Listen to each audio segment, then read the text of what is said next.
Web school میں خوش آمدید۔ وراثت کے احکام کے بارے میں سوالن جواباً پوری تفصیل کے ساتھ انشاءاللہ ہم دیکھتے ہیں، بہت اہمیت ہے اس کی، اور انشاءاللہ جب ہم بڑی کتابیں پڑھیں گے اس میں ہم مزید تفصیل دیکھیں، لیکن اس میں یہ آسانی کے لیے سوالن جواباً اس کے مبادیات یعنی ڈیفینیشنز آپ کہہ لیں، تو اس کو ہم پڑھتے جاتے ہیں، آپ یہ دیکھتے جائیں۔ تو شروع کرتے ہیں، بسم اللہ الرحمن الرحیم۔ وراثت کے مبادیات۔ سوال، اب میں یہ پہلی دفعہ سوال اور پھر جواب پڑھوں گا، اس کے بعد پھر میں سوال اور جواب ایسے ہی پڑھتا جاؤں گا، یہ جو ہیڈنگ ہے سوال جواب کی یہ نہیں پڑھوں گا میں۔ سوال، علم میراث کی تعریف کیا ہے؟ جواب، فقہ و حساب کے وہ اصول جاننا جن کے ذریعے سے میت کے ترکہ میں سے اس کے وارثوں کے حصے معلوم کیے جا سکیں۔ علم میراث کا موضوع کیا ہوتا ہے؟ علم میراث کا موضوع ہے میت کا ترکہ، اس کے مستحق افراد اور ان کے حصے۔ علم میراث کے حاصل کرنے کی غرض و غایت کیا ہوتی ہے؟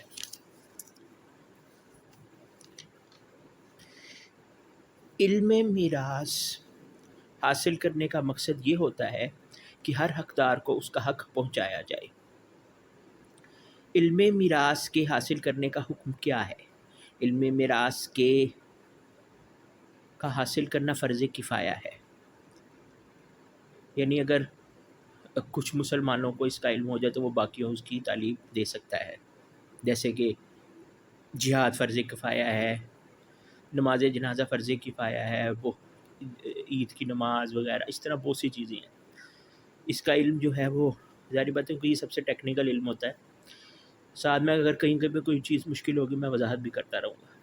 رکن کسے کہتے ہیں اور وراثت کے کتنے ارکان ہیں جن کے بغیر معبود بہ مکمل نہ ہو سکے، یعنی کہ جو کام ہے وہ یا جو عمل ہے وہ مکمل نہ ہو سکے اسے رکن کہتے ہیں، جیسے رکوع و سجدہ نماز کے رکن ہیں۔ وراثت کے 3 ارکان ہیں، اگر ان میں سے کوئی ایک نہ پایا جائے تو وراثت ثابت نہیں ہوگی۔ وراثت کے 3 ارکان کون سے ہیں؟ وراثت کے 3 ارکان مندرجہ ذیل ہیں۔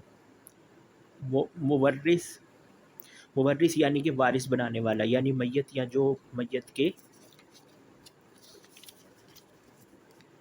حکم میں ہو، جیسے عرصے سے لاپتہ افراد، کئی سالوں سے 20-30 سالوں سے جو باہر گئے یا واپس نہیں آئے، تو ان کے بارے میں یہ غالب گمان ہوتا ہے کہ وہ وارث بننے والے، یعنی وہ زندہ افراد جو میت کا مال لینے والے ہوں۔ موروث جس چیز کا وارث بنا جائے، یعنی میت کا چھوڑا ہوا مال، زمین یا سامان وغیرہ۔ شرط کسے کہتے ہیں؟ وہ چیز جس کے عدم سے دوسری چیز کا عدم لازم آئے، وہ چیز جس کے عدم سے دوسری چیز کا عدم لازم ہے لیکن اس چیز کے وجود سے دوسری چیز کا وجود لازم نہ آئے۔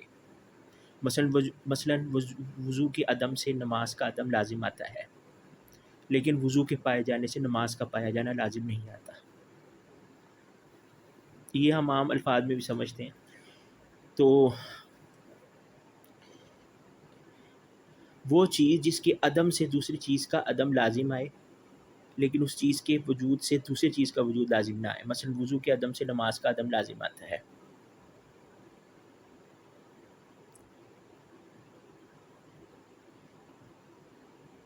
لیکن وضو کے پائے جانے سے نماز کا پائے جانا لازم، یعنی کہ اگر آپ نے وضو کیا ہے تو اس کے لیے نماز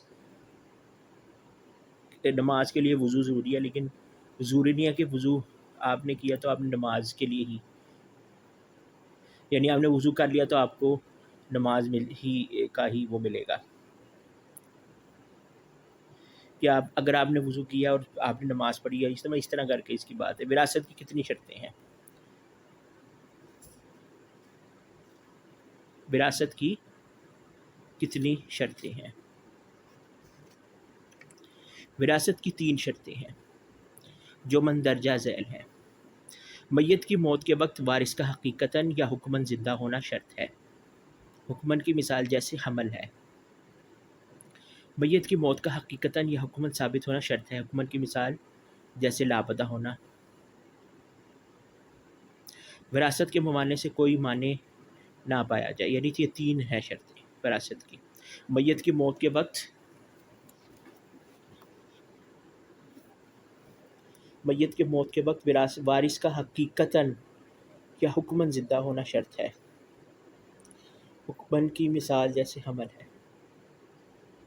حکماً، حکماً نہیں حکماً یعنی حکمتاً، مثلاً یہ مطلب اس کا یہ ہے کہ میت جو ہے، جو مرنے والا ہے، اس کی موت کے وقت وارث جو ہیں اس کے، وہ حقیقتاً زندہ ہوں، یا حمل وغیرہ ہو جو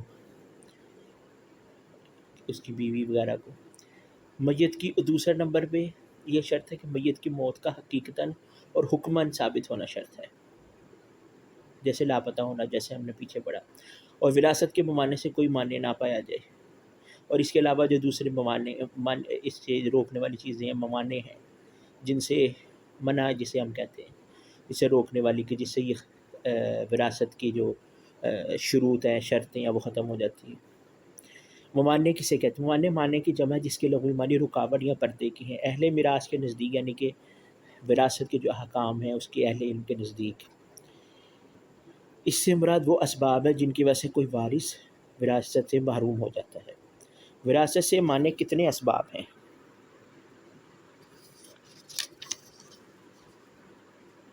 وراثت سے معنی 4 اسباب ہیں، یعنی 4 چیزوں کی وجہ سے وارث جو ہے وہ وراثت سے محروم ہو جاتا ہے۔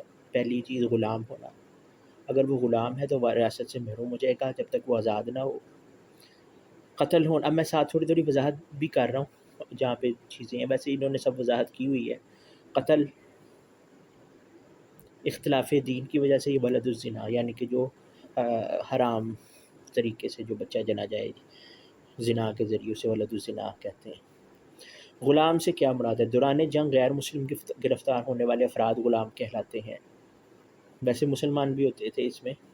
غلام نہ خود کسی کا وارث بنتا ہے نہ اس کا کوئی وارث بنتا ہے، کیونکہ اس کی تمام کمائی اس کے مالک کی ملکیت ہوتی ہے۔ البتہ وہ غلام جس کا کچھ حصہ آزاد ہو چکا ہو تو اپنے آزاد شدہ حصے کے مطابق وارث ہوگا۔ رسول اللہ صلی اللہ علیہ وسلم نے فرمایا، اذا اصاب المکاتب حدا او میراثا یرث علی قدر ما عتق منه۔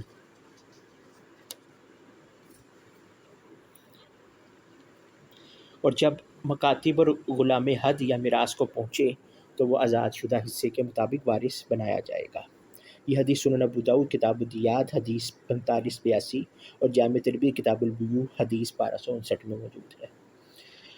ملاحظہ ہو، یعنی کہ ایک چیز نوٹ جسے آپ کہہ سکتے ہیں، موجودہ دور میں گھروں کے ملازم، خادم اور ڈرائیور وغیرہ غلاموں کی فہرست میں نہیں آئیں گے، بلکہ یہ آزاد لوگ ہیں اور ان کے احکام بھی آزاد لوگوں والے ہوں گے۔ کون سا قتل مانع وراثت ہوتا ہے؟ وہ قتل جس کی وجہ سے قصاص یا دیت لازم آئے۔ ایسے قتل کی وجہ سے قاتل وراثت سے محروم ہو جاتا ہے، یعنی اگر ایک شخص جس نے قتل کیا ہے کسی کا تو وہ وراثت سے محروم ہو جائے گا۔ ٹھیک ہے جی۔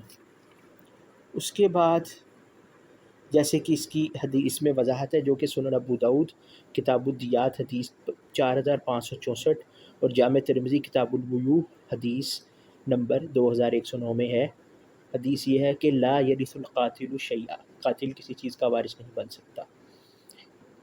اختلاف دین سے کیا مراد ہے؟ ایک مسلمان ہو اور دوسرا غیر مسلمان ہو، خواہ یہودی و عیسائی ہو یا ہندو یا سکھ، وہ ایک دوسرے کے وارث نہیں بن سکتے۔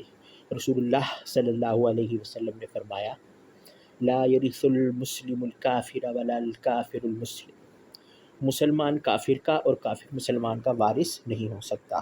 یہ حدیث صحیح بخاری کتاب الفرائض حدیث 4764 اور صحیح مسلم کتاب الفرائض حدیث نمبر 1614۔ ولد الزنا سے کیا مراد ہے؟ وہ بچہ جو زنا کے نتیجے میں پیدا ہو، وہ اپنے زانی باپ کا اور باپ اس بچے کا وارث نہیں ہوگا، البتہ وہ بچہ اپنی ماں کا اور ماں اس بچے کی وارث بنے گی۔ وہ بچہ جو زنا کے نتیجے میں پیدا ہو، وہ اپنے زانی باپ کا اور باپ اس بچے کا وارث نہیں ہوگا، البتہ وہ بچہ اپنی ماں کا اور ماں اس کے بچے کی وارث بنے گی۔ رسول اللہ صلی اللہ علیہ وسلم نے فرمایا، الولد للفراش وللآہر الحجر، اولاد صاحب بستر کی ہے اور زانی کے لیے پتھر ہیں۔ صحیح بخاری کتاب الحدود حدیث نمبر 6818 اور صحیح مسلم کتاب الرضاع حدیث 1458۔ یہ حکم ولد لعان کا ہے۔ لعان سے مراد یہ ہوتا ہے کہ خامد اپنے بیوی پر زنا کا الزام لگائے اور بیوی اس کا، یہ سورہ نور میں آیات نازل ہوئی تھی شروع میں، انکار کرے تو دونوں عدالت میں حاضر ہو کر ایک دوسرے پر لعان کریں گے اور عدالت ان کے درمیان ہمیشہ کے لیے جدائی ڈال دے گا۔ لعان کرنے کے بعد عورت کا پیدا ہونے والا بچہ اپنے باپ کا اور باپ اس بچے کا وارث نہ ہوگا، بلکہ ماں اور بچہ ایک دوسرے کے وارث ہوں گے۔ رسول اللہ صلی اللہ علیہ وسلم نے فرمایا انہ یرثها وترث منہ ما فرض اللہ لہا، وہ بچہ اپنی ماں کا اور ماں اپنے بچے کی وارث ہوگی جو اللہ نے اس کے لیے حصہ مقرر کیا ہے۔ صحیح مسلم کتاب اللعان حدیث 1492۔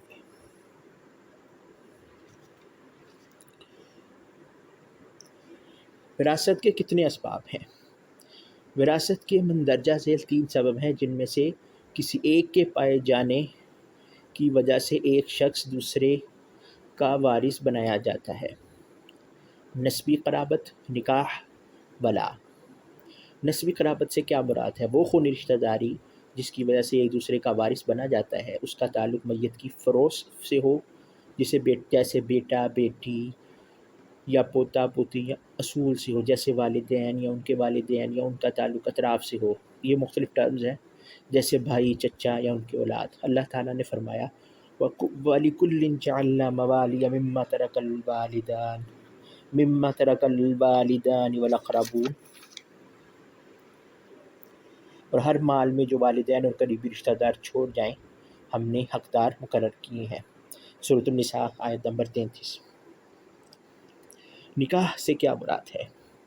کسی مرد کا عورت کے ساتھ صحیح شرعی نکاح ہو جائے تو وہ دونوں ایک دوسرے کے وارث ہوں گے، خواہ رخصتی اور خلوت ہوئی ہو یا نہ ہوئی ہو۔ اللہ تعالیٰ نے فرمایا وَلَكُمْ نِصْفُ مَا تَرَكَ أَزْوَاجُكُمْ، اور تمہارے لیے نصف مال ہے جو تمہاری بیویاں چھوڑ جائیں۔ سورۃ النساء۔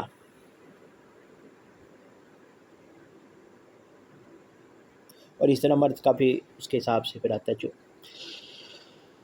عورت کا بھی۔ ولا سے کیا مراد ہے؟ کوئی شخص اپنے غلام یا لونڈی کو آزاد کر دے، کوئی شخص اپنے غلام یا لونڈی کو آزاد کر دے اور آزاد شدہ فوت ہو جائے اور اس کا کوئی نسبی وارث نہ ہو تو آزاد کرنے والا اس کا وارث ہوگا، اسے ولا کہتے ہیں۔ رسول اللہ صلی اللہ علیہ وسلم نے فرمایا انما الولاء لمن اعتق، یعنی ولا کی وراثت اس کے لیے ہے جس نے آزاد کیا ہو۔ صحیح بخاری کتاب الزکوٰۃ۔ تو یہ ہمارا پہلا باب ختم ہوتا ہے۔ اب یہیں پہ ہم اگلا باب بھی اسی کا یہیں پہ پڑھیں گے۔ ہم پوری ایک ہی ویڈیو میں یہ سارا کور کریں گے، الگ سے ویڈیو نہیں بنائیں گے۔ ترکہ کے متعلق احکام، یہ ہم پڑھتے ہیں ترکہ کے مختلف احکام۔ میت کا ترکہ ورثہ میں کب تقسیم ہوگا؟ میت کا ترکہ وفات کے فوراً بعد تقسیم نہ ہوگا جب تک 3 مراحل طے کر کے چوتھے مرحلہ میں نہ پہنچ جائے۔ اس طرح میت کے ترکہ کے ساتھ بالترتیب 4 حقوق تعلق رکھتے ہیں۔ نمبر 1 کفن و دفن، نمبر 2 قرض کی ادائیگی، نمبر 3 وصیت، نمبر 4 ورثہ میں تقسیم۔ ٹھیک ہے؟ کفن و دفن سے کیا مراد ہے؟ اگر کسی میت کے کفن و دفن کے اخراجات ادا کرنے والا کوئی نہ ہو تو سب سے پہلے اس کے ترکہ میں سے، یعنی جو وہ چھوڑ کے گیا ہے مال، اسے ترکہ کہتے ہیں، یعنی ترک کرنا، چھوڑ دینا، اردو میں بھی استعمال ہوتا ہے، عربی کا لفظ ہے۔ آزاد شدہ فوت ہو جائے اور اس کا کوئی نسبی وارث نہ ہو تو آزاد کرنے والا اس کا وارث ہوگا۔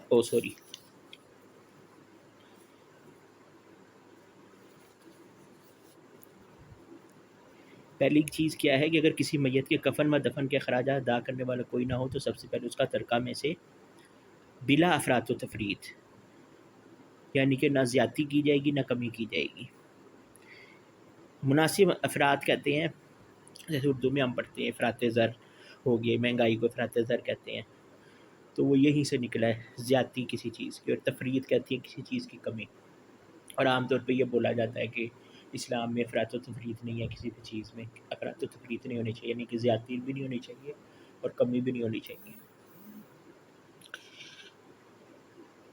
تو بلا تو تھوڑی مناسب انداز میں اس کا کفن دفن کا انتظام کیا جائے، اس کے ترکہ میں سے اگر کوئی اس کا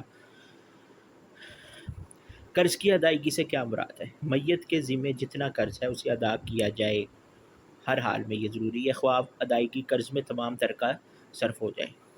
رسول اللہ صلی اللہ علیہ وسلم نے فرمایا چاہے سارا کا سارا اس کا مال و اسباب جو ہے نا قرض بھی ہو جائے۔ جامع ترمذی میں یہ حدیث ہے 1078 کہ مومن کی اس کے قرض سے لٹکتی رہتی جب تک اسے ادا نہ کہ نفس المؤمن معلقۃ بدینہ حتی یقضى عنہ۔ بہرحال یہ جس میں جو حدیث ہیں اس کا انشاءاللہ ہم الگ سے جب تفصیل سے پڑھیں گے اس کی تفصیل بھی ہم دیکھیں گے۔ ترمذی کی حدیث کتاب الجنائز 1078 مسند احمد میں ہے، تو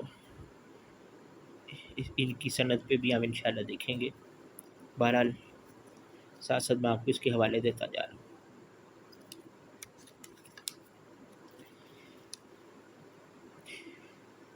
یہ ملاحظہ یعنی کہ یہ ایک نوٹ ہے کہ جمہور علماء کرام کے نزدیک بندوں کے قرضے کی طرح اللہ تعالیٰ کا قرض ادا کرنا بھی ضروری ہے، جیسے زکوٰۃ، نذر، کفارہ اور فرض روزے وغیرہ۔ یہاں انہوں نے ایک مسئلہ بیان کیا ہے کہ اگر اس کا مرنے والے کا کوئی اس کا کوئی ہے زکوٰۃ وغیرہ یہ وہ اس طرح کی چیزیں، جیسے کہ ایک حدیث کا حوالہ اس میں ہے کہ صحیح بخاری کی حدیث نمبر 1953 ہے کہ ایک صحابی نبی صلی اللہ علیہ وسلم کے سے انہوں نے پوچھا کہ میری والدہ وفات پا گئی ہیں اور ان کے ذمے 1 مہینے کے روزے ہیں، کیا میں ان کی طرف سے ادا کروں؟ تو آپ صلی اللہ علیہ وسلم فرمایا ہاں جی ہاں، اللہ تعالیٰ کا قرض زیادہ حقدار ہے کہ اسے ادا کیا جائے۔ وصیت پورا کرنے سے کیا مراد ہے؟ لیکن بہرحال کیونکہ یہ وراثت کے حکام مال و اسباب کے لحاظ سے ہیں، اس میں اور بھی مسائل آ جاتے ہیں، حج بدل اور اس طرح کر کے مختلف صدقہ خیرات وغیرہ، لیکن بہرحال مین چیز اس میں اس کا جو ہے مال و اسباب اور یہ سارا تو ترکہ وغیرہ۔ وصیت پورا کرنے سے کیا مراد ہے؟ وصیت پورا کرنے سے کیا مراد ہے؟ میت نے مرتے وقت یا زندگی میں تحریری یا زبانی وصیت کی ہو تو ورثہ میں ترکہ کی تقسیم سے پہلے اس وصیت کا پورا کرنا لازمی ہے، بشرط یہ کہ وہ وصیت جائز ہو۔ جائز وصیت کے لیے 3 شرطیں ہیں جو مندرجہ ذیل ہیں۔ نمبر 1، کفن و دفن اور قرض کی ادائیگی کے بعد ترکہ کے تہائی یعنی کہ 1/3 1/3 یعنی 1/3 یا اس سے کم کی وصیت ہو۔ جیسے کہ حضرت سعد رضی اللہ تعالیٰ عنہ نے آپ صلی اللہ علیہ وسلم سے سوال کیا اب تصدق بثلثی قال لا۔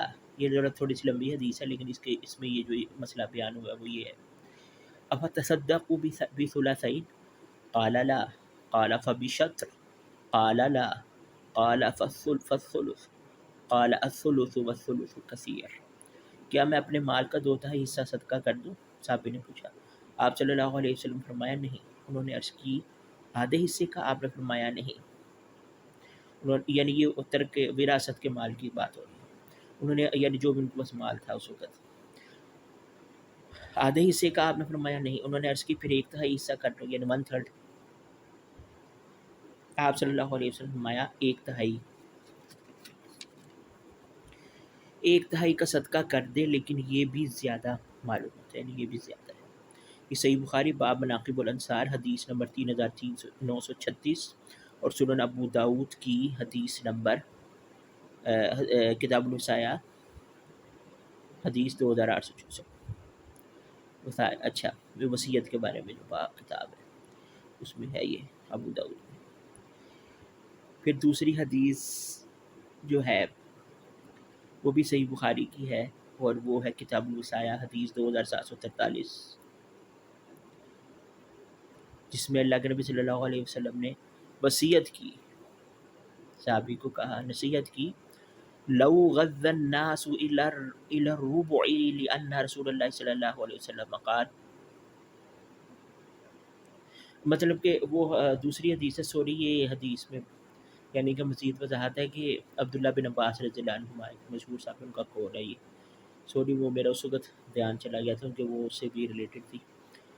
تو بہرحال عبداللہ بن عباس رضی اللہ عنہ فرماتے ہیں کہ لو غض الناس الى الربع لان رسول اللہ صلی اللہ علیہ وسلم قال الثلث والثلث کثیر، کاش کے لوگ سلوس سے کم کر کے ربع کی وصیت کریں، یعنی کہ 1/4 1/4 حصہ یعنی وہ کہتے ہیں، کیونکہ آپ صلی اللہ علیہ وسلم فرمایا تھا 1/3 کا صدقہ کر دے، لیکن 1/3 بھی زیادہ معلوم ہوتا ہے، یعنی ایک زیادہ تھا، یعنی کہ بہتر یہی ہے کہ زیادہ سے زیادہ چوتھا حصہ کر دے، لیکن بہرحال حدیث میں اس کا یہ ہے کہ 3 تک کر سکتے ہیں، اس سے جو ہے نا وہ کچھ زیادتی ہے اس میں، حدیث میں مکمل حدیث میں اسی طرح ہے کہ آپ صلی اللہ علیہ وسلم فرمایا تھا کہ تو چاہتا ہے کہ تیرے جو ہیں وراثت اسی لیے کہ تیرے جو اہل و عیال ہیں وہ لوگوں سے مانگتے پھرے اور اس طرح کر کے مطلب ٹھیک ہے نا۔ تو اس کے بعد 1/3 پر عمل کیا جائے گا کہ اگر کوئی تہائی سے زیادہ کی وصیت کر جائے تو 1/3 پر ہی عمل کیا جائے گا، اور باقی وصیت کالعدم قرار دی جائے گی، یعنی کہ وہ کینسل کر دی جائے گی، جس طرح ایک صحابی نے اپنے 6 غلاموں کو آزاد کرنے کی وصیت کر دی اور ان غلاموں کے علاوہ اس کا کوئی مال نہ تھا، تو آپ نے وہ 2 غلاموں کے 3 گروپ بنا دیے، پھر قرعہ ڈالا اور جن 2 کے نام قرعہ نکلا انہیں آزاد کر دیا اور باقی ورثہ میں تقسیم کر دی۔ تو اس سے یہ پتہ چلتا ہے کہ اگر کوئی 3/3 سے زیادہ کرے گا تو وہ کینسل ہو جائے گی، جیسے کہ یہ صحیح مسلم کی حدیث ہے کتاب الایمان کے اندر 4335 اور سنن ابو داؤد کی 3958 میں۔ تو اس سے آپ کو پتہ چلتا ہے کہ کتنی اس کی اہمیت ہے وراثت کی۔ اور جیسے کہ پیچھے ہم نے پڑھا کہ عبداللہ بن عباس رضی اللہ عنہما جو ہے ان کا یہ قول مبارک جو ہے وہ بھی ہے کہ وہ کہتے تھے کہ چوتھا حصہ کرنا چاہیے اور وہ زیادہ بہتر رہے گا اگر آپ نے کرنی ہی ہے تو۔ بہرحال میکسیمم 3/3 1/3 ہو سکتی ہے وصیت۔ وصیت ان ورثہ کے حق میں نہ ہو جو ترکہ میں حصہ لینے والے۔ یہاں پہ ایک اور مسئلہ بھی بیان کیا جاتا ہے کہ وصیت ان ورثہ کے نام کے حق میں، یعنی جن کی وصیت جو وارث ہیں ان کے حق میں نہیں ہونی چاہیے۔ رسول اللہ صلی اللہ علیہ وسلم نے فرمایا ان اللہ قد اعطى كل ذي حق حقه فلا وصیۃ لوارث۔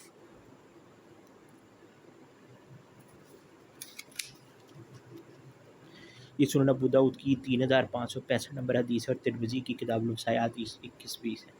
انشاءاللہ یہ ساری سیریز مکمل کرنے کے بعد ان کی انشاءاللہ ہم تخریج اور تحقیق بھی کریں گے ان حدیثوں کی تفصیل سے جب پڑھیں گے، کیونکہ ابھی صحیح بخاری اور صحیح مسلم کے علاوہ لیکن جو باقی حدیث ہیں ان میں صحیح ضعیف سب ہیں، زیادہ صحیح ہیں، تو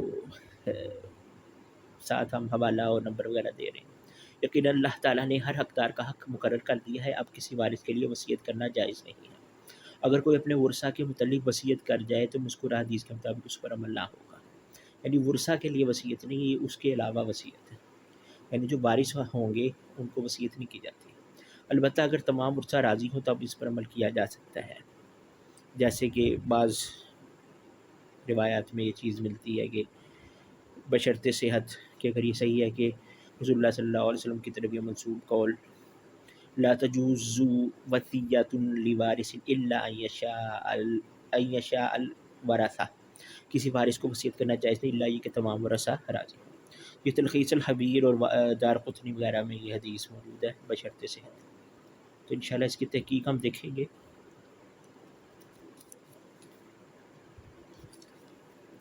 اگر کوئی باپ زندگی میں اولاد کو کچھ دینا چاہتا ہو تو وہ وراثت نہیں ہوگی بلکہ ہبہ ہوگا۔ ہبہ کہتے ہیں تحفے کو، تحفے کی ایک ہی قسم ہے، بلکہ ہبہ ہوگا، اور ہبہ میں اولاد کے درمیان برابری کرنا لازمی ہے۔ رسول اللہ صلی اللہ علیہ وسلم نے فرمایا اتقوا اللہ واعدلوا بین اولادکم، اللہ تعالیٰ سے ڈرو اور اپنی اولاد کے درمیان عدل و انصاف کرو۔ یہاں ایک چیز میں یہ بھی بتاتا چلوں کہ بہرحال اور یہ جو حدیث ہے یہ صحیح بخاری کی ہے جو ہم نے ابھی پڑھی ہے اتقوا اللہ واعدلوا بین اولادکم، کہ اللہ تعالیٰ سے ڈرو اپنی اولاد کے درمیان عدل و انصاف کرو۔ یہ صحیح بخاری باب الہبہ حدیث 2578 ہے اور صحیح مسلم کتاب الہبات حدیث 4181 ہے۔ تو یہاں پہ یہ چیز ضروری ہے کہ یہ ہبہ ہوگا اگر وہ کوئی، اور اس میں پھر بیٹیوں کو بہن یعنی اس کی بیٹیوں وغیرہ کو بہنیں وغیرہ جو ہوتی ہیں وارثوں کی اور میت کی بیٹیاں وغیرہ جو بھی ہیں تو ان کو آدھا حصہ جو ملتا ہے اس میں پھر سب کو برابر دیا جائے گا۔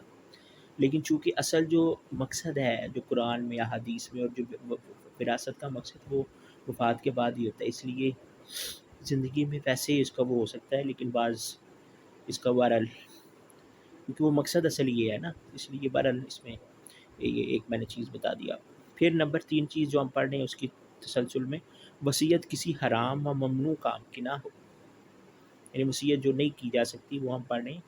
وصیت کسی حرام یا ممنوع کام کے لیے اللہ تعالیٰ نے فرمایا وَإِن جَاهَدَاكَ عَلَىٰ أَن تُشْرِكَ بِمَا لَيْسَ لَكَ بِهِ عِلْمٌ فَلَا تُطِعْهُمَا، اگر وہ دونوں یعنی تیرے ماں باپ تجھ پر اس بات کا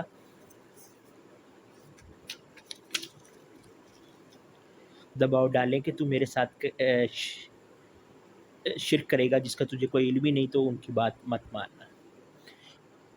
سورۃ لقمان جو کہ 31ویں صورت ہے، اس کے آیت نمبر 15 میں یہ اللہ تعالیٰ فرماتے ہیں۔ اور پھر رسول اللہ صلی اللہ علیہ وسلم کا صحیح قول صحیح بخاری باب اخبار الاحاد حدیث 7257 میں ہے کہ رسول اللہ صلی اللہ علیہ وسلم نے فرمایا لا طاعت فی المعصیۃ انما الطاعت فی المعروف، نافرمانی کے کاموں میں کسی کی اطاعت نہیں ہے، اطاعت تو صرف نیکی کے کاموں میں ہے۔ تو یہاں پہ ملاحظہ ہے کہ جس وصیت میں مذکورہ تینوں شرطیں پائی جائیں، ایسی وصیت پر ورثہ کا عمل کرنا لازمی ہے۔ اگر ورثہ عمل نہ کرے تو وہ مجرم ہوں گے۔ وصیت پر عمل کرنے کی تاکید کے لیے قرآن مجید میں اسے قرض پر مقدم کر کے بیان کیا گیا، یعنی اس سے پہلے بیان کیا گیا، اس کی اہمیت بیان کرنے کی اس کو پائیورٹی دی گئی ہے، ورنہ ترتیب میں قرض کی ادائیگی وصیت پر مقدم ہے۔ جس طرح حضرت علی سیدنا علی رضی اللہ عنہ سے روایت ہے، سنن ترمذی کی جامع ترمذی کی کتاب الوصایا حدیث نمبر 2122 میں علی رضی اللہ عنہ فرماتے ہیں ان النبی صلی اللہ علیہ وسلم قضى بالدین قبل الوصیہ، یقیناً نبی صلی اللہ علیہ وسلم نے قرض کا فیصلہ وصیت سے پہلے فرمایا ہے۔ ورثہ میں اس کی اہمیت بیان کی گئی ہے وصیت کی۔ ورثہ میں تقسیم سے کیا مراد ہے؟ مذکورہ تینوں مراحل کفن و دفن، قرض کی ادائیگی اور وصیت کے طے کرنے کے بعد باقی سارا ترکہ ورثہ میں ان کے حصوں کے مطابق تقسیم کیا جائے گا۔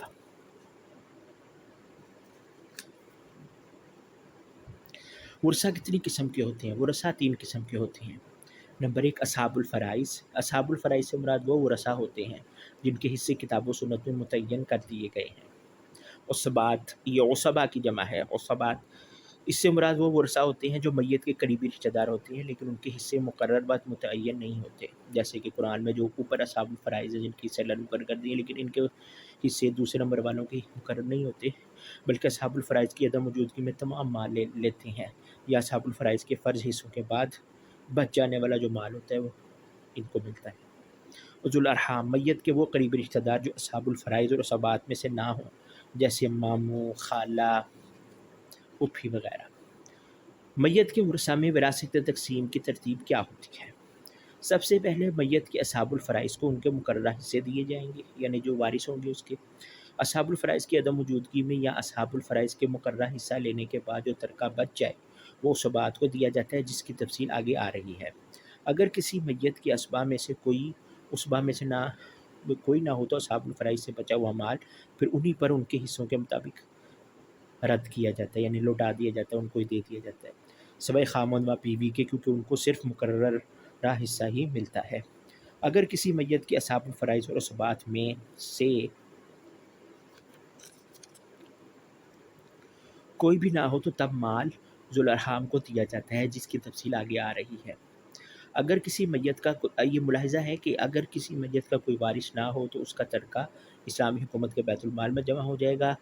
اگر شرعی بیت المال کا نظام نہ ہو تو جمہور النقدی ترکہ میت کے قریبی رشتہ داروں کو دیا جائے گا جو شرعی وارث نہیں ہے، واللہ عالم۔ یہ بہرحال ایک انہوں نے ایک علمی بات ساتھ بتا دی۔ میت کے قریبی ورثہ کون ہوتے ہیں؟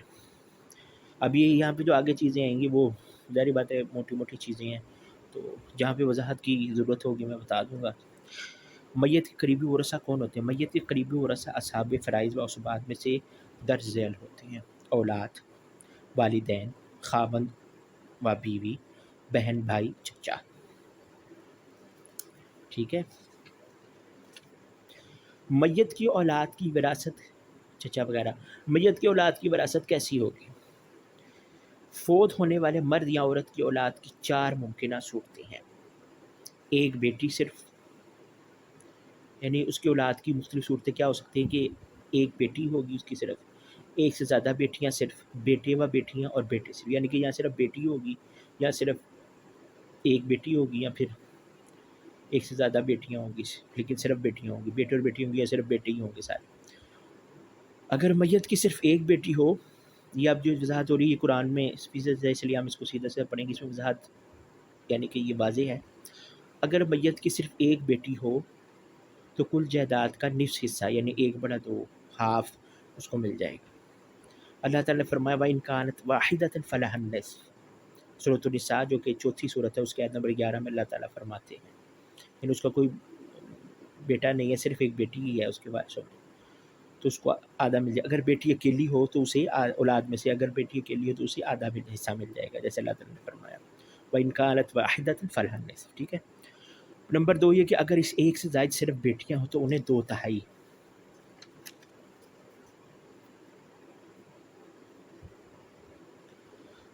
2/3 ملے گا، 2/3۔ اللہ تعالیٰ نے فرمایا فَإِن كُنَّ نِسَاءً فَوْقَ اثْنَتَيْنِ فَلَهُنَّ ثُلُثَ مَا تَرَكَ، اگر وہ بیٹیاں 2 یا 2 سے زائد ہوں تو انہیں 2/3 2/3 حصہ ملے گا۔ آیت نمبر 11 میں ہے سورۃ النساء کی۔ سورۃ النساء میں یہ سارا اللہ تعالیٰ نے تفصیل سے بیان کتنی اہمیت ہے اس کی۔ نمبر 3 پہ اگر اولاد میں بیٹی و بیٹیاں دونوں قسم کی ہوں تو بیٹے کو 2 حصے اور بیٹی کو 1 حصہ بطور عصبہ ملے گا۔ اللہ تعالیٰ نے فرمایا یوصیکم اللہ فی اولادکم للذکر مثل حظ الانثیین، اللہ تعالیٰ تمہیں اولاد کے بارے میں حکم دیتا ہے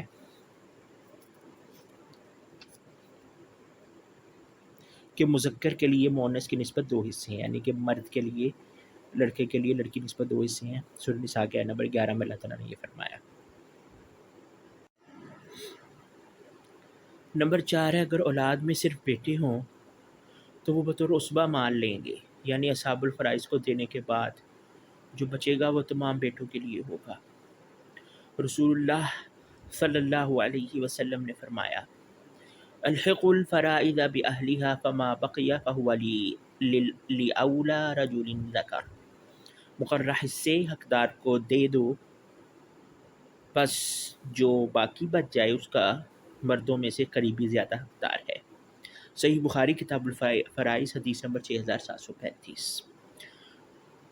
ملاحظہ یہ ہے کہ بیٹے آپس میں برابر تقسیم کریں گے، اس میں چھوٹے بڑے یا عالم جاہل، شادی شدہ بغیر شادی شدہ، یہ جو ہمارے ہاں چیزیں بنا لیتے ہیں ان کی، اور خدمت گزاری غیر خدمتگزار کا فرق نہیں کیا جائے گا۔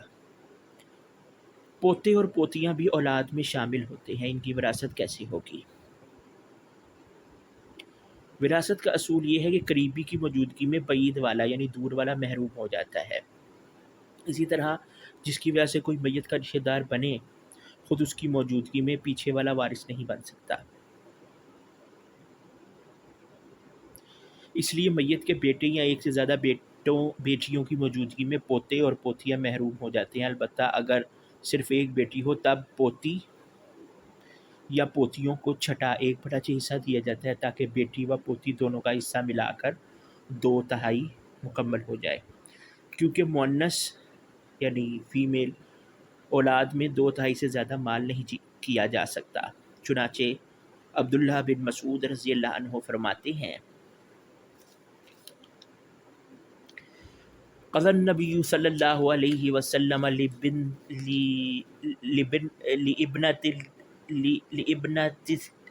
النصف ولابنة الابن السدس تکملة الثلثین۔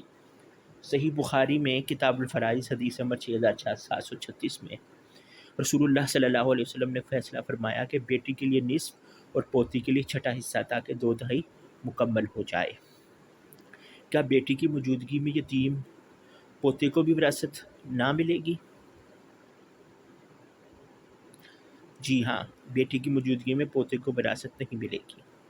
اس مسئلہ میں عہد نبوی سے لے کر 20ویں صدی تک کوئی اختلاف نہیں پایا گیا۔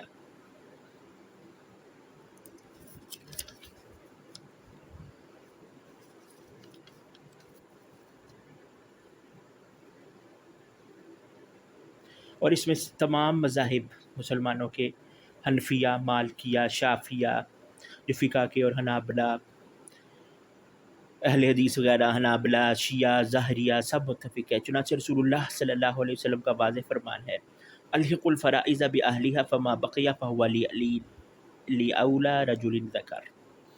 جو ہم نے پیچھے بھی پڑھی حدیث کہ وراثت کے مقررہ حصے ان کے اختیاروں کو دو، پھر جو بچ جائے وہ میت کے سب سے زیادہ قریبی مذکر کے لیے ہے۔ صحیح بخاری کتاب الفرائض حدیث 6735۔ یہ بات ثابت شدہ ہے کہ بیٹا پوتے کی نسبت زیادہ قریبی ہوتا ہے۔ علم فرائض کے ماہر صحابی حضرت زید بن ثابت رضی اللہ عنہ نے بھی یہی فرمایا کہ بیٹے کی موجودگی میں پوتا وارث نہیں بنتا۔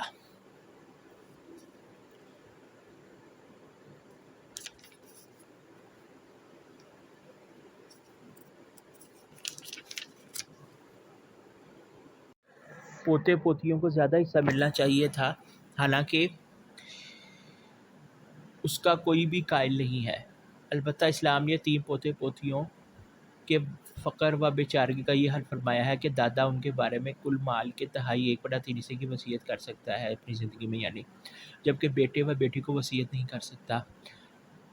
جب دادا اور نانا نے اپنے پوتے و نواسے کی بے چارگی و فقر کو مد نظر رکھ کر وصیت نہ کی ہو تو ہمیں شریعت میں دخل اندازی کر کے فقر و بے چارگی کا اظہار کرنے کی کیا ضرورت ہے؟ البتہ ایسے ہمدرد کو اپنی جائیداد میں سے کچھ حصہ ایسے یتیم کو دینے کی کوئی ممانعت نہیں ہے، وہ تعاون کر کے اچھا بدلہ پا سکتا ہے، یا ویسے صدقہ خیرات کریں اور رشتہ داروں پہ جو خرچ کرنے کی فضیلت ہے۔ اب بڑی اہم چیز جو ہمارے معاشرے میں ایک اور بھی ناسور ہے، نافرمان اولاد کو عاق نامہ دینے کی شریعت کیا ہے، جو اخباروں وغیرہ میں مسل کے میں بیٹے کو منقولہ غیر منقولہ سے عاق کرتا ہوں، الگ کرتا ہوں۔ اور اسی لیے پر میں آپ کو ایک مسئلہ بھی بتاتا ہوں کہ جو حدیث آتی ہے نا، جو حقوق الوالدین جسے کہتے ہیں، کہ اس کا عام طور پہ ہمیں یہ ترجمہ مطلب کہ یہ والدین کی نافرمانی، اس کا اصل جو حدیث میں مقصد ہے نا وہ حقوق یہیں سے عاق جو ہے نا، یعنی کہ علیحدگی ان سے اختیار کرے، ان کو چھوڑ دینا، زیادہ اس کا صحیح مطلب یہ ہے۔ بہرحال اس پر رئیس المحدثین امام بخاری رحمہ اللہ نے ان الفاظ سے باب قائم کیا ہے۔ یہ جو مسئلہ پیچھے آپ کو بات کی ہے میں نے، باب میراث ابن الابن اذا لم یکن ابن، پوتے کی وراثت جبکہ بیٹا موجود نہ ہو۔ اسلام نے وراثت کے سلسلے میں رشتہ داروں کے فقر و احتیاج یعنی ضرورت اور بیچارے کو بنیاد نہیں بنایا، جیسا کہ یتیم پوتے کے متعلق اس قسم کا تاثر پیدا کرنے کی کوشش کی جاتی ہے، بلکہ مستقبل میں مالی معاملات کے متعلق ان کی ذمہ داری کو بنیاد قرار دیا ہے۔ اگر فقر و بیچارگی بنیاد ہوتی تو بیوی کو خاوند کی نسبت زیادہ حصہ ملنا چاہیے تھا اور بیٹی کو بیٹے سے زیادہ، اسی طرح غریب بیٹے کو امیر بیٹے کی نسبت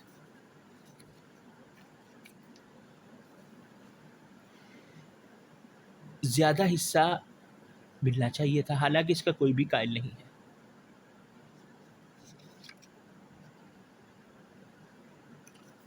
یہ ہم غلط پڑھ گئے تھے، پہلے یہ صفحہ تھا جو ہم نے پیچھے پڑھنا تھا، وہ یہ تھا کہ اس پر رئیس المحدثین امام بخاری رحمہ اللہ نے ان الفاظ سے باب قائم کیا ہے، یہ والا یہ سارا، اور اس کے بعد یہ والا صفحہ جو ہم نے پیچھے پڑھ چکے ہیں، کہ یہ جو ہم نے سارا پڑھا ہے یہ آپ دیکھ لیں۔ پھر نافرمان اولاد کو عاق نامہ دینے کی شرعی حیثیت کیا ہے؟ اولاد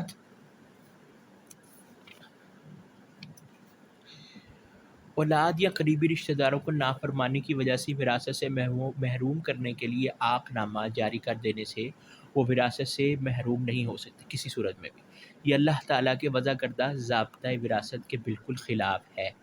اللہ تعالیٰ نے فرمایا للرجال نصیب مما ترک الوالدان والاقربون وللنساء نصیب مما ترک الوالدان والاقربون مما قل منه او کثر نصیبا مفروضا۔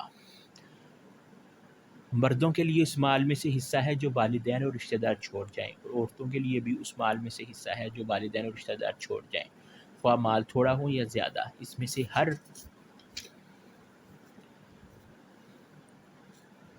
سے ہر ایک کا حصہ مقرر ہے۔ اولاد کا نافرمان ہونا شرعی معنی نہیں ہے جس کی وجہ سے اسی وراثت سے محروم کیا جائے۔ نافرمان اپنی نافرمانی کی سزا آخرت میں پائے گا اور فرما بردار اپنی فرما برداری کا صلہ آخرت میں پائے گا، دنیا میں وراثت کی تقسیم برابر ہوگی۔ میت کے والدین کو وراثت میں سے کیا ملتا ہے؟ میت کے ماں باپ ہر ایک کی 3 حالتیں ہوتی ہیں۔ ماں کی 3 حالتیں مندرجہ ذیل ہیں۔ اچھا، یہ جو اوپر آیت پڑھی ہے وہ سورۃ النساء کی آیت نمبر 7 تھی۔ ماں کی 3 حالتیں: جب فوت شدہ بیٹے یا بیٹی کی کوئی اولاد ہو یا اس کے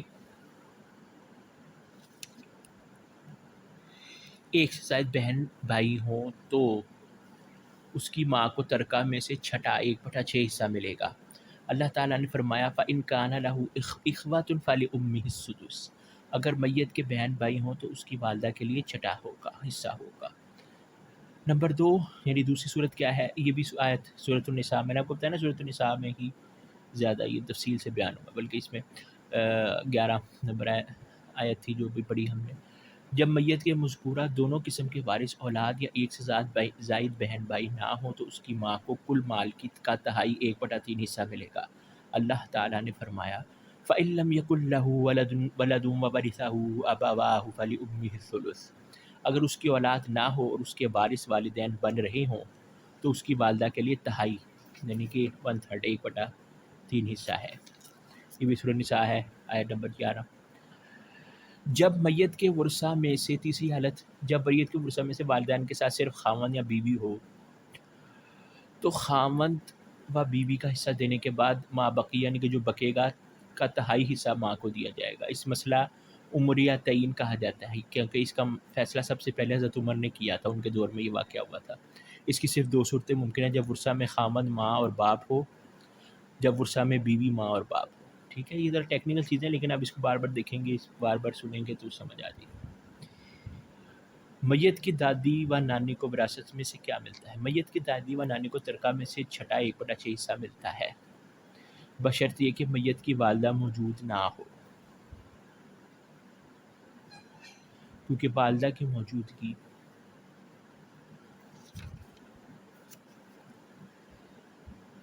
موجودگی میں دادی و نانی محروم ہو جاتی ہیں اور باپ کی موجودگی میں دادی محروم ہو جاتی ہے۔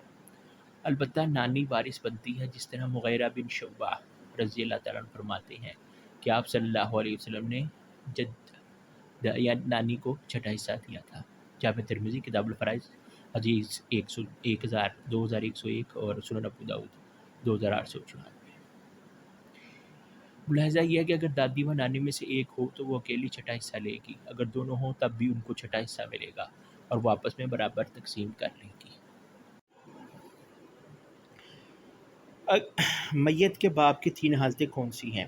باپ کی اب پہلے ہم نے ماں کی، پھر باپ کی 3 حالتیں کیا ہوں گی؟ جب میت کی مذکر اولاد یعنی بیٹا یا پوتا وغیرہ ہو، خواہ ساتھ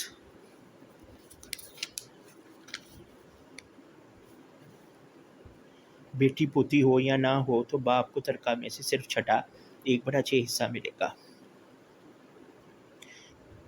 اللہ تعالیٰ نے فرمایا وَلِأَبَوَيْهِ لِكُلِّ وَاحِدٍ مِّنْهُمَا السُّدُسُ مِمَّا تَرَكَ إِن كَانَ لَهُ وَلَدٌ، یہ بھی آیت نمبر 11 ہے سورۃ النساء کی۔ پھر دوسری حالت یہ ہوگی کہ جب میت کی صرف مؤنث اولاد یعنی فیمیل ہو، یعنی بیٹی پوتی وغیرہ ہو، تو باپ کو چھٹا حصہ بھی ملے گا اور ساتھ اسبہ کے طور پر بھی مال ملے گا۔ اللہ تعالیٰ نے فرمایا وَلِأَبَوَيْهِ لِكُلِّ وَاحِدٍ مِّنْهُمَا السُّدُسُ، یہ آیت نمبر 11۔ رسول اللہ صلی اللہ علیہ وسلم نے فرمایا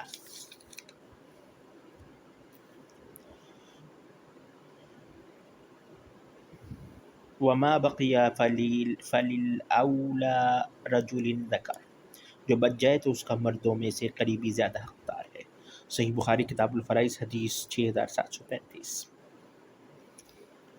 تیسری حالت یہ کہ جب میت کی کسی قسم کی فرع یعنی اولاد یا ان کی اولاد وارث نہ ہو، یعنی پوتا پوتی وغیرہ اور یہ وہ ساری چیزیں وارث نہ ہو تو باپ بطور اسبہ وارث بنتا ہے۔ اللہ تعالیٰ نے فرمایا فَإِن لَّمْ يَكُن لَّهُ وَلَدٌ وَوَرِثَهُ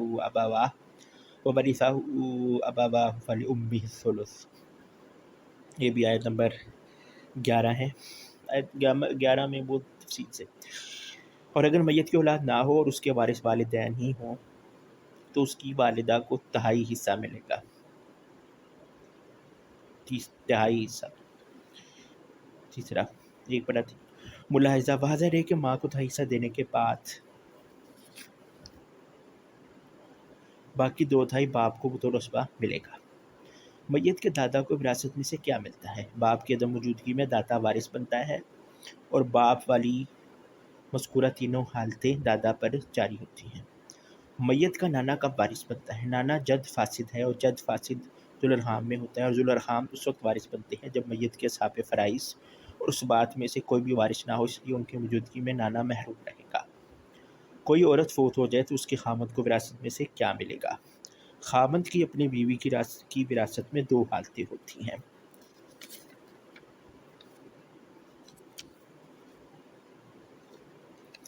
اگر فوت ہونے والی بیوی کی کوئی وارث اولاد نہ ہو تو خاوند کو نصف 1/2 نصف یعنی ہاف ملے گا حصہ۔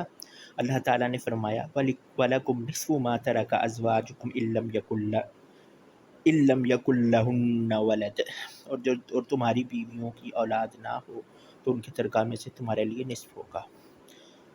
نمبر 2، اگر فوت ہونے والی بیوی کی کسی قسم کی وارث اولاد ہو، خواہ اسی خامد سے ہو یا کسی پہلے خامد سے ہو، تو خامد کو چوتھا 1/4 حصہ ملے گا۔ اللہ تعالیٰ نے فرمایا فَإِن كَانَ لَهُنَّ وَلَدٌ فَلَكُمُ الرُّبُعُ مِمَّا تَرَكْنَ، یہ آیت نمبر 12 ہے سورۃ النساء کی۔ اور اگر بیویوں کی کسی قسم کی اولاد ہو تو تمہارے لیے ترکہ میں سے چوتھا حصہ ہوگا۔ سورۃ النساء آیت 12۔ جب کوئی مرد فوت ہو جائے تو اس کی بیوی کو وراثت میں سے کیا ملے گا؟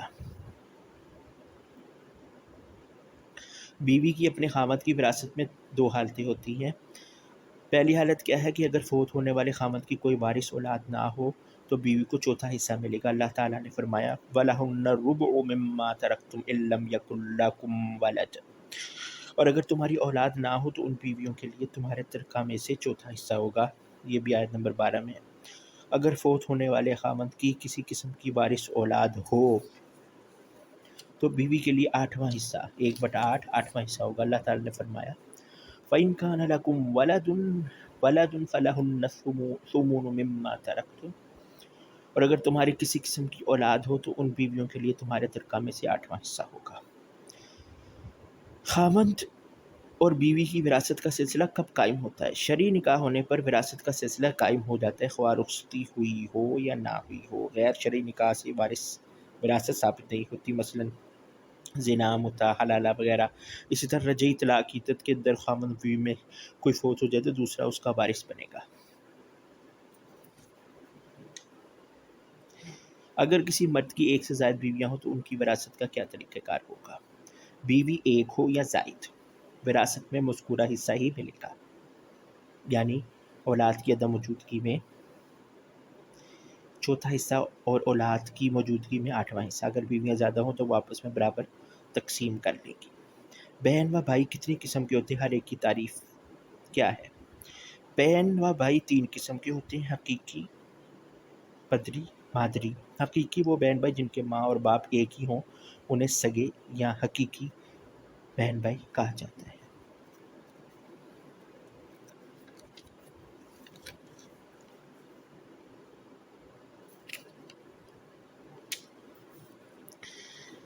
قدری وہ بہن بھائی جن کا باپ ایک ہو لیکن ماں مختلف ہو، انہیں پدری یا الاتی کہتے ہیں۔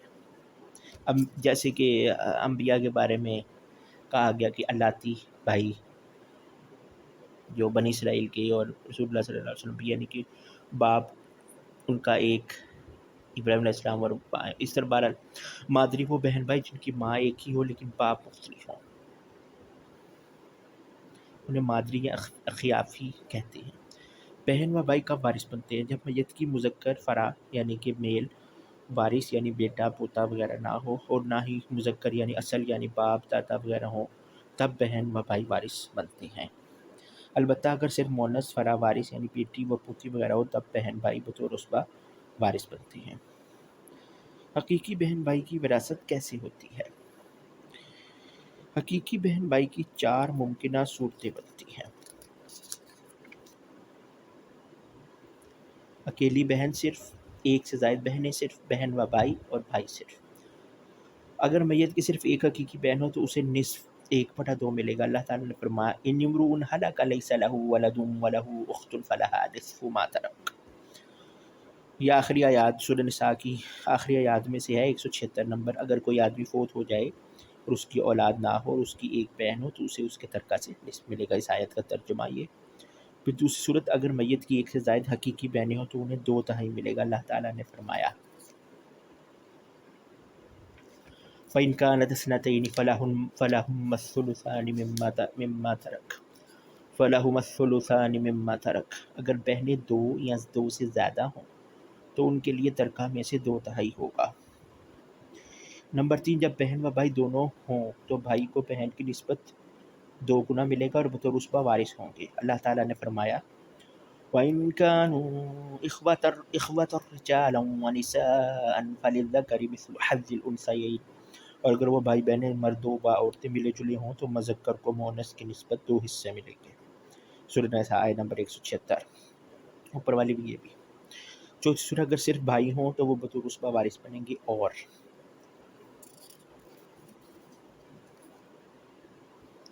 آپس میں برابر تقسیم کریں گے. پدری بہن بھائی کی وراثت کس طرح ہوگی؟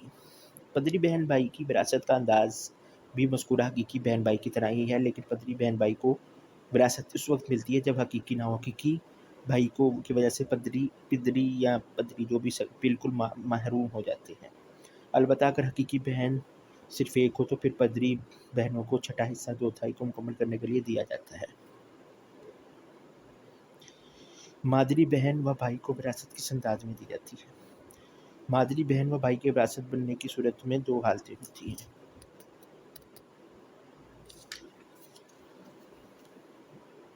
نمبر 1 مادری بہن یا بھائی صرف ایک ہو تو اسے چھٹا حصہ 1/6 ملتا ہے.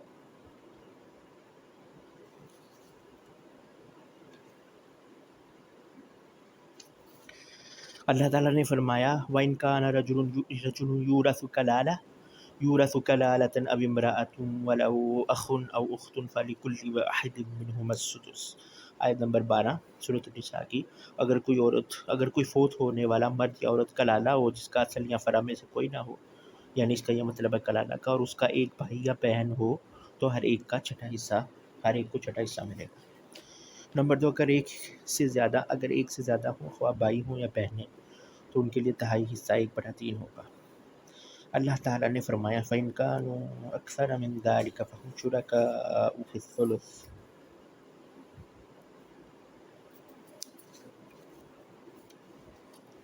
اگر وہ ایک سے زیادہ ہوں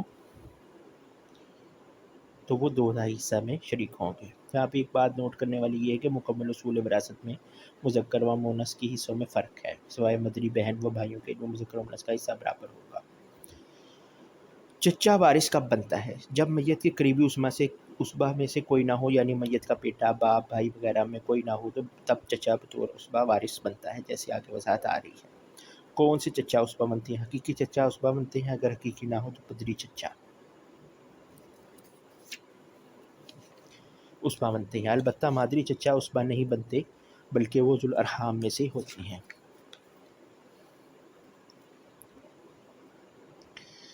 عصبات کسی کہتے ہیں اور یہ کب وارث بنتے ہیں؟ یہ اسبہ کی جمع ہے جس کا لغوی معنی جوڑنے اور مضبوط کرنے کے. اہل میراث کے نزدیک اس سے مراد میت کے وہ قریبی رشتہ دار ہوتے ہیں جن کا حصہ مقرر اور متعین نہیں ہوتا بلکہ وہ اصحاب فرائض سے بچا ہوا مال لیتے ہیں، اور اصحاب فرائض کی عدم موجودگی میں کل مال لیتے ہیں، جیسے بیٹا، بھائی وغیرہ. عصبہ کی کتنی قسمیں ہیں؟ عصبہ کی 2 بڑی قسمیں ہیں. عصبہ نسبی، وہ افراد جو خونی رشتہ کی وجہ سے عصبہ بنتے ہیں. عصبہ سببی، وہ افراد جو خونی رشتہ کی وجہ سے نہیں بلکہ کسی اور سبب کی وجہ سے عصبہ بنتے ہیں، جیسے آزاد کرنا. غلام فوت ہو جائے اور اس کا کوئی نسبی وارث نہ ہو تو آزاد کرنے والا اس کا وارث بنے گا.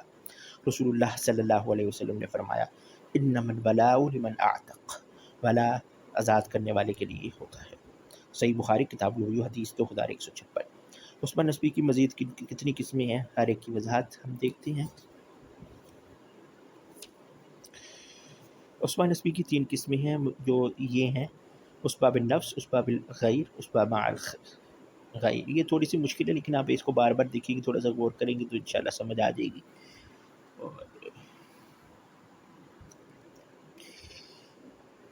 اسبہ بالنفس وہ مذکر رشتہ دار جن کا نسب میت کی طرف ملایا جائے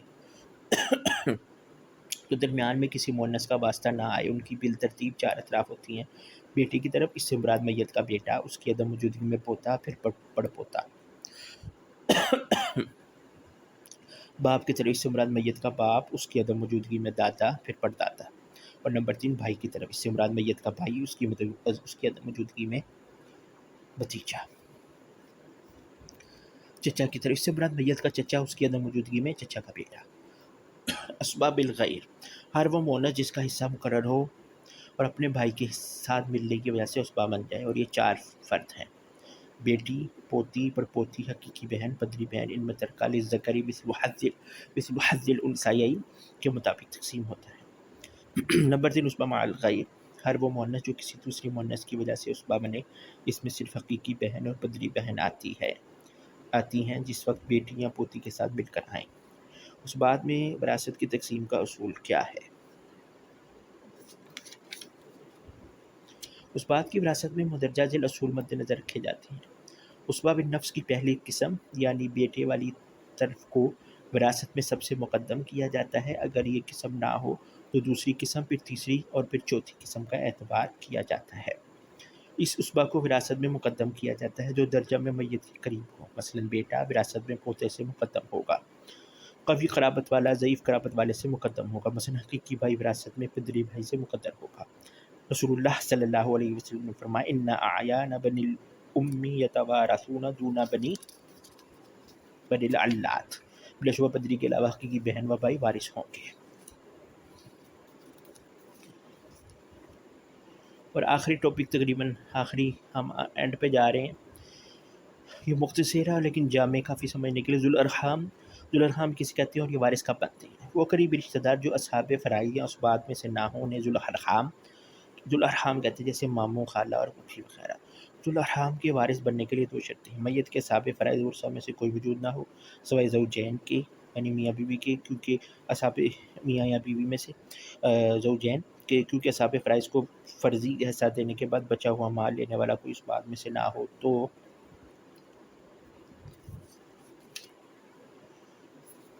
بچا ہوا مال دوبارہ انہی پر رد کیا جاتا ہے، لوٹا دیا جاتا ہے. یعنی البتہ زوجین پر رد نہیں ہوتا، اسی لیے زوجین میں سے کسی ایک کی موجودگی میں بھی ذوالارحام کو وراثت مل جاتی ہے. میت کے اسبات میں سے کوئی موجود نہ ہو. دوسری یہ شرط ہے کہ کیونکہ اسبا کی موجودگی میں ذوالارحام محروم ہو جاتی ہے.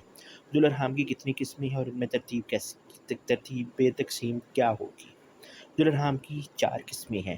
نمبر 1 وہ ذوالارحام جن کو میت کی طرف منسوب کیا جاتا ہے، جیسے بیٹیوں یا پوتیوں کی اولاد جن کو نواسی یا نواسیہ کہا جاتا ہے.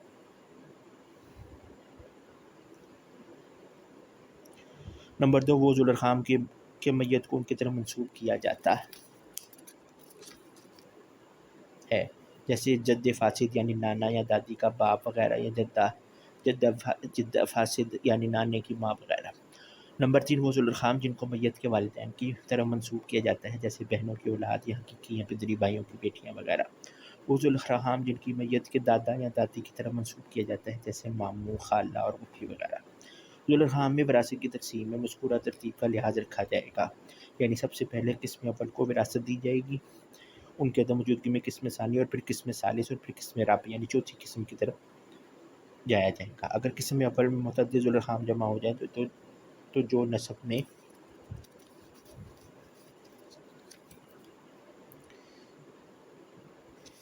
قریب ہو وہ وارث بنے گا، جیسے نواسی کی موجودگی میں نواسی کی بیٹی وارث نہ بنے گی. اور یہی اصول باقی اقسام میں ہوگا.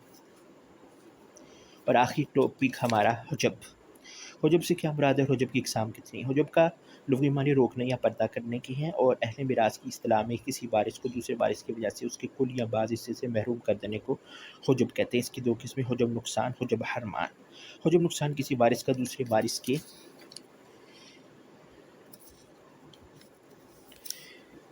پائے جانے کی وجہ سے زیادہ حصے سے کم حصے کی طرف منتقل ہونے کو حجب نقصان کہتے ہیں. مثلا فوت ہونے والی عورت کی اولاد نہ ہو تو اس کے خامد کو نصف حصہ ملتا ہے، اگر اولاد ہو تو نصف کی بجائے چوتھا حصہ ملتا ہے. اسی طرح اولاد کی عدم موجودگی میں ماں کو تہائی حصہ ملتا ہے اور اولاد کی موجودگی میں چھٹا حصہ ملتا ہے. تو دونوں مثالوں میں اولاد حجب نقصان بنے گی. حجب حرمان